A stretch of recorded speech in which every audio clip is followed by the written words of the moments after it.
এই যে আমরা আজকে পিকনিক করেছি সবাই মিলে শীতের দিনে বাড়িতে এসে এই যে পিকনিক করতে বেশ ভালোই লাগে। ঢাকায় একা একা থাকা আর এই যে সবাই মিলে আমরা পিকনিক করছি। আজকে আমাদের পিকনিকে থাকছে খিচুড়ি ভাত, তার সাথে মুরগি রান্না। তো এখানে এই যে ব্রয়লার মুরগি রান্না করা হচ্ছে। আর এই যে খিচুড়ি, হ্যাঁ এটা হচ্ছে খিচুড়ি ভাত রান্না করা হচ্ছে। এখানে মুসুরির ডাল, কোলর ডাল, মুগের ডাল সব রকম ডাল দিয়ে এই যে খিচুড়ি রান্না করা হচ্ছে। তো খিচুড়ি রান্না করার জন্য এখানে এই যে চালটাকে আগে খুব ভালোভাবে নেড়ে নেড়ে নেওয়া হচ্ছে। এদিকে আমাদের মাংসও দেখেন রান্না করা শেষ।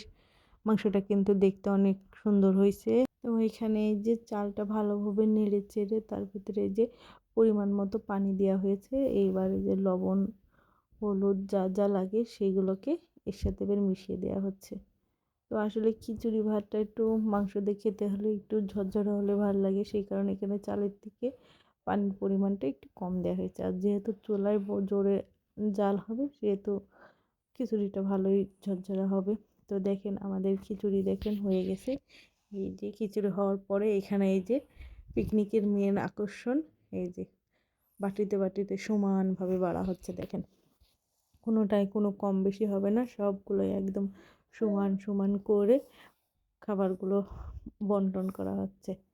দেখেন এইটাই হচ্ছে পিকনিকের আসলে আসল মজা, যে একসাথে রান্না করে একসাথে খাওয়া। আরও যদি রাতের বেলা হয় শীতের দিন, সেটার তো মজাই আলাদা। এই যে খিচুড়ি ভাগ করা হয়ে গেছে, এবার এই যে এক পিস করে মাংস ভাগ করা হচ্ছে।